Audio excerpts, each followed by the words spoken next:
Cuando una función se encuentra en su forma gráfica, es decir, mediante una representación con un dibujo, el obtener información de la misma es bastante directo y simple, siempre y cuando se manejen los conceptos. Si se quiere averiguar el dominio de la función, hay que recordar que el dominio corresponde al conjunto de todas las preimágenes.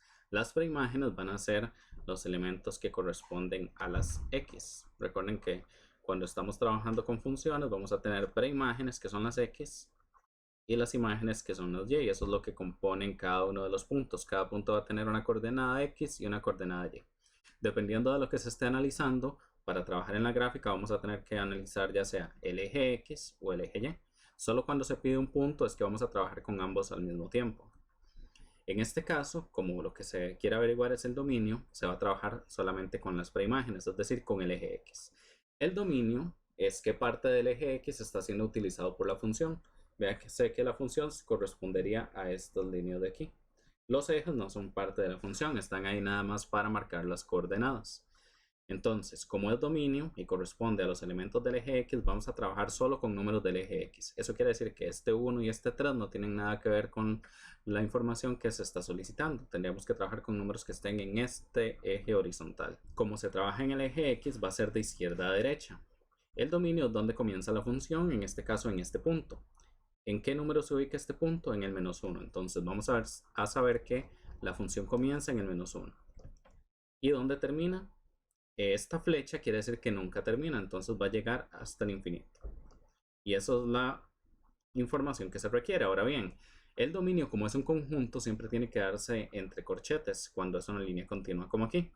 Entonces, el -1 es este punto. Cuando el punto viene relleno, de esta manera, el corchete va a apuntar al número. Es decir, de esta forma. Cuando el punto viene sin rellenar, como un círculo vacío, entonces tendría que dejarse abierto y sería, por ejemplo, de esta forma, -1 al infinito. El infinito siempre va a ir abierto, es decir, siempre el corchete va a ir apuntando al lado contrario. Eso es porque como el infinito es nada más una idea de algo que nunca termina y no un número en sí, entonces nunca va a poder formar parte. Y por lo tanto siempre va a ir apuntando en la dirección contraria. Y eso sería el dominio. Nada más analizar dónde comienza y dónde termina la función en términos del eje x. El ámbito de la función, el ámbito que es el conjunto de todas las imágenes, es decir, los elementos del eje y para los cuales hay una función. En otras palabras, es lo mismo del dominio, nada más que en vez de hacerse con el eje x, se hace con el eje y. Y como el eje y, los negativos están en la parte de abajo, por lo tanto sería de abajo a arriba, porque los intervalos siempre se ordenan de menor a mayor. Entonces, lo más abajo que llega sería esta flecha. Siempre vamos analizando de abajo hacia arriba. La flecha quiere decir que sigue hasta el infinito, por lo tanto va a comenzar en el infinito negativo. El infinito siempre va a ir abierto, como ya habíamos mencionado. ¿Y dónde termina de subir? El punto más alto sería aquí, entonces termina de subir en este número. Aquí recuerden que no se va a utilizar este 2 porque como estamos trabajando con el ámbito y el ámbito son las imágenes, hay que trabajar solo con números del eje y. Entonces este punto en el eje y se ubica en el 3.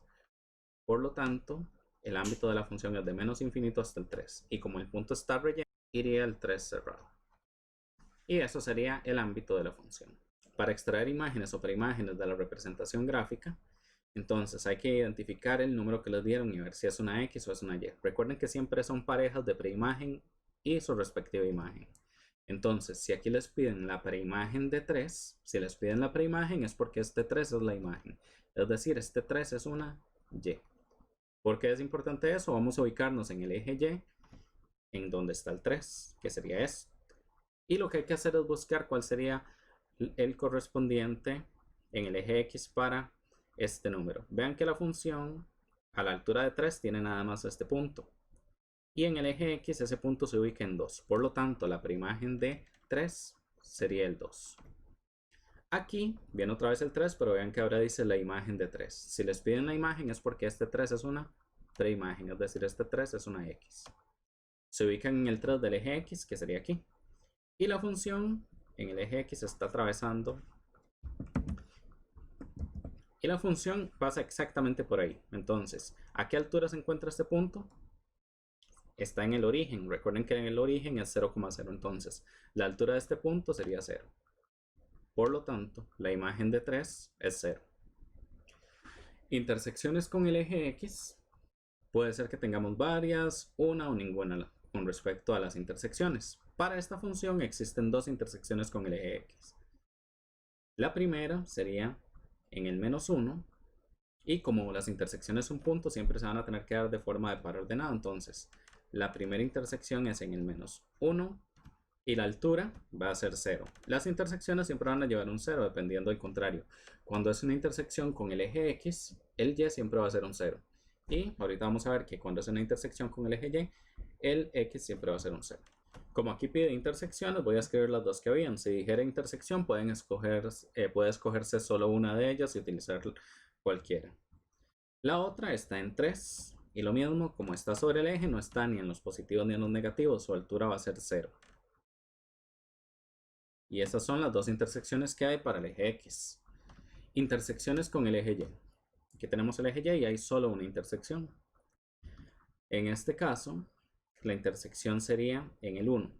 Recuerden que los pares ordenados siempre se colocan X, Y, es decir, siempre va primero el número del X. Este 1 es un Y, por lo tanto va a ir de segundo. Y lo que va a ir de primero sería su contraparte del eje X, que está en el origen, eso es un 0. 0,1. Entonces, como mencionaba, las intersecciones con ejes siempre van a llevar ceros. Cuando es con el eje X, el Y siempre va a ser un 0. Y cuando es con el eje Y, el X es el que va a ser un 0. Lo siguiente es el régimen de variación, que eso es si la función crece o decrece o en qué intervalos lo realiza cuando son los dos. ¿Cómo se determina eso en la gráfica? Pueden visualizarlo de esta manera. De izquierda a derecha, pueden ver como que si hubiera alguien que va a ir avanzando en esa ruta. En este caso va subiendo o va bajando. Aquí está subiendo. Entonces, eso quiere decir que en el -1 comienza a subir. ¿Y dónde termina de subir? Aquí, que sería en el 2. Por lo tanto, ¿dónde crece la función? Del -1 hasta el 2. Y cuando se dan intervalos de crecimiento, los corchetes pueden dejarlos cerrados o abiertos. No va a cambiar. Normalmente se colocan siempre abiertos. Entonces pueden dejarlo así, pero si lo colocaran cerrado no habría ningún problema. A menos de que venga un punto sin rellenar. Porque los puntos sin rellenar siempre tienen que ir abiertos. No se podría colocar cerrado, aun si estamos hablando de los intervalos de crecimiento, que pueden ser de cualquiera de las dos formas. Intervalo donde la función decrece sería lo mismo. Como aquí está cambiando la orientación, visualizamos de la misma manera. De izquierda a derecha, continuando aquí, comenzaría a bajar. Por lo tanto, en el 2 comienza a bajar. El 2 puede ir abierto o cerrado el corchete, eso no va a variar. ¿Y dónde termina de bajar? Esta flecha quiere decir que continúa hasta el infinito. Entonces, va a seguir bajando hasta el infinito positivo. ¿Por qué es el positivo? Porque está hacia la derecha. Recuerden que para el eje X, derecha es positivo, izquierda es negativo, y para el eje Y, abajo es negativo y hacia arriba es positivo. ¿Y por qué estoy usando aquí el eje X? Cuando hablamos de crecimiento o decrecimiento, siempre es de izquierda a derecha. Lo único para lo que necesitamos usar de abajo a arriba sería el ámbito. Para el resto de cosas que se vayan a preguntar, sería siempre de izquierda a derecha. A menos de que hablemos de imágenes o preimágenes, que eso va a variar dependiendo del número que nos den. Pero todos los otros intervalos que les puedan pedir van a ser siempre de izquierda a derecha. Ahora, máximo y mínimo los marqué aquí con asterisco porque no todos tienen. De hecho, esta función solo tiene uno de estos dos. El máximo es el punto más alto que tiene una función y el mínimo sería el punto más bajo. Tiene que existir un único punto a esa altura para que la función tenga máximo, o lo mismo para que tenga mínimo, tiene que haber solo un punto a esa altura o profundidad. El máximo en esta función existe, en este caso sí, sería este punto que está más alto que cualquier otro. Entonces, como el máximo es un punto, se tiene que representar de esta manera, x, y. Tomaríamos las coordenadas, primero el x es un 2 y el y es un 3. Por lo tanto, el máximo corresponde a 2,3. Y el mínimo, esta función no tiene, porque va a seguir bajando hasta el infinito. ¿Qué quiere decir eso? Que nunca va a haber un punto que esté más bajo que los demás. Entonces, pueden escribir no existe, no hay, o pueden utilizar el símbolo de no existe, que sería este, que es como una E invertida tachada. Y eso es lo que hay que hacer para determinar la información que se puede obtener de una gráfica, de cualquier tipo de relación o función.